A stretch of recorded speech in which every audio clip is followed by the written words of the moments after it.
Bonjour, je m'appelle Cyril Zanetachi, donc je suis photographe et membre de l'agence Vue. L'agence Vue était en partenariat avec Action contre la faim sur ce projet et 4 photographes de l'agence sont partis dans différents pays, donc au Panama, au Tchad, moi je suis parti au Kenya et de tête il y a eu aussi l'Afghanistan. Voilà. Il m'a été demandé de documenter donc en images, en photographie, le dérèglement climatique. Le projet s'est fait en 2 temps, donc une partie où je suis resté 7 jours et j'avais carte blanche pour documenter le dérèglement climatique. Donc avec l'AMEC qui est la personne qui m'a aidé sur place à rendre possible ce projet, on a choisi en fait de travailler sur 3 villages, Umoja et 2 villages pas très loin d'Isiolo. Moi, dans les villages où je suis allé, j'ai vu peu de personnes finalement. D'ailleurs, sur les photos, ça se voit, il n'y a pas beaucoup de monde. Pourquoi? Parce qu'en fait, tous les villageois sont plus ou moins en activité dès le matin très tôt. Les hommes sont absents des villages car ils s'occupent des bêtes. Ils s'occupent des bêtes, d'amener des bêtes pour paître dans des endroits où on trouve encore de la nourriture. Et les femmes sont occupées à chercher de l'eau, trouver de l'eau. Donc en fait, dans les villages, en tant que tel, je pouvais passer des fois 4-5 heures sans voir trop de monde. Si on prend l'exemple par exemple de cette image, là on est sur une rivière qui est asséchée et donc les villageois creusent des trous assez profonds, donc des fois ça peut être, là on est sur 1 mètre, mais on peut des fois avoir des trous de 2-3 mètres où on va essayer ils vont essayer de chercher de l'eau au fin fond au niveau de la nappe phréatique. Et donc on a une espèce d'eau un peu boueuse, on ne voit pas sur cette image-là, mais c'est une eau qui est boueuse et qui est complètement impropre à la consommation. Donc les enfants ont des problèmes au niveau de la dentition, les dents qui sont noires, des problèmes bien sûr au ventre, aux intestins, etc. Donc voilà, en fait ce qui m'a marqué en fait, c'est aussi cette idée de survie qu'on connaît en tant que photojournaliste. C'est quelque chose qu'on connaît, mais de se rendre compte sur place, d'avoir toutes ces sensations, de voir à quel point en fait la survie elle est sans eau, c'est une survie pour tout, pour se laver, pour manger, pour cultiver, donc on est vraiment dans ce truc de la survie. Voilà, c'est ce qui m'a marqué vraiment. Et d'ailleurs, j'ai parlé avec des habitants d'un village dans le désert où je leur demandais, en fait, je m'interrogeais, quand on est dans ce village, il n'y a rien autour, c'est-à-dire que là on est vraiment dans le désert, est-ce qu'on y reste en fait, finalement?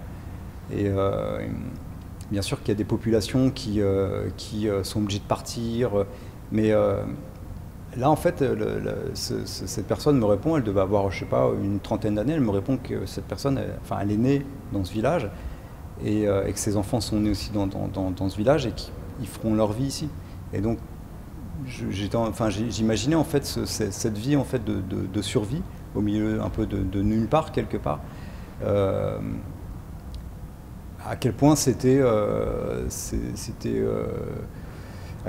difficile, à quel point c'était une vie finalement assez réduite dans les perspectives qu'on a du monde. Tout à l'heure, on a fait une visite, donc il y avait des acteurs du milieu associatif de Créteil qui étaient là, et il y a une jeune fille qui m'a parlé en fait du côté esthétique des images, et j'étais assez touché par ce qu'elle ramenait, parce qu'en fait, je pense que je suis tout sauf impartial, c'est-à-dire que j'ai vraiment un parti pris. Et je pense qu'un photographe ou un cadreur, enfin, dès l'instant où on met quelque chose dans un cadre, on fait le choix de mettre tel élément ou tel autre dans un cadre. Donc le côté impartial finalement n'existe plus. Et par contre, ce qui doit, en tant que photojournaliste, ce qui doit prédominer, c'est l'honnêteté par rapport aux situations. C'est-à-dire que je ne vais pas rajouter de la misère ou de la misère ou des mises en scène qui pour rendre une situation plus difficile. Je pense que la situation là de voir des enfants à la sortie d'une école dans un trou, d'ailleurs c'est la photo qu'on a vue juste avant, finalement Les enfants sont souriants, j'ai pas besoin en fait de raconter quelque chose de plus dur que ça. C'est-à-dire que les enfants sortent de l'école, ils prennent de l'eau dans un trou, et pour eux c'est la normalité, c'est leur quotidien. Comme nous on ouvre un robinet ou qu'on ouvre un paquet de gâteaux à 4 heures après l'école. Sur cette image-là par exemple, donc là on est dans le désert, on est vers Corbeza. C'est assez perdu là pour le coup, on est assez loin d'Isiolo. On a fait 2 heures de route dans le désert, donc il n'y a rien, c'est vraiment une steppe hyper aride. Et on a une espèce d'étang. Et ce petit étang, on voit, l'eau est très marron. Les ânes sont ici, donc ils viennent boire et ils défèquent et ils font leurs besoins aussi dans l'étang.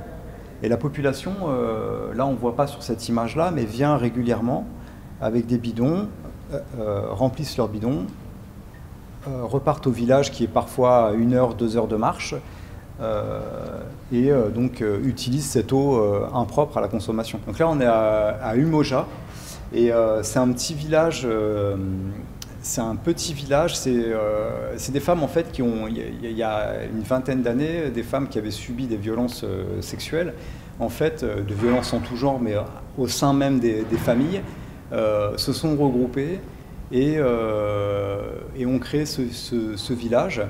Et c'est un village qui est interdit aux hommes. Donc il doit y avoir à peu près, je pense, une vingtaine de petites maisonnettes. Et le village est interdit aux hommes pour vivre. D'accord ? Donc c'est-à-dire qu'elles ont aussi des chéris, etc., mais qu'elles voient à l'extérieur. Et donc elles vivent ici avec leurs enfants. Et là, sur cette photo-là, en fait, c'est les enfants qui sortent de l'école. Il doit être c'est milieu d'après-midi. Et donc ça, c'est leur habit de classe. Et forcément, comme j'étais là avec mon appareil photo, les enfants aiment bien la photo. Donc on a comment dire, improvisé une petite séance de portrait, avec eux, quoi. Pour revenir du côté esthétique, en fait, c'est que je trouvais que c'est important nous, dans l'approche en tout cas que moi j'ai dans mon travail, c'est de donner, de rendre la dignité qu'ont les gens, voilà, parce que moi, les situations sont difficiles et moi je vois pas ce côté miséreux en fait, je vois plutôt une force et je vois plutôt une dignité et je suis plutôt en admiration devant des gens qui survivent du matin au soir. Et mais comme d'autres amis, photographes sont aussi témoins dans ce genre d'endroit, en fait, il y a beaucoup de vie qui en dégage, il y a beaucoup de vie qui s'en dégage, il y a beaucoup de sourires, il y a beaucoup finalement d'humanité. Et voilà, moi je trouve ça très courageux et je vois pas ce côté miséreux ni voilà, même dans des cas de figure où la misère elle est vraiment prégnante en fait, je pense que quand on lutte contre la misère, il y a un côté digne et j'essaye en tout cas en image de rendre cette dignité-là, quoi. Donc, et finalement en fait je travestis pas les choses en fait, ça rejoint ce truc d'honnêteté. Je photographie ce que je vois en fait. Et les images ne sont pas impressionnantes en soi dans le sens où il n'y a pas d'effet de cadrage spécifique. On est vraiment, je photographie tel un document en fait.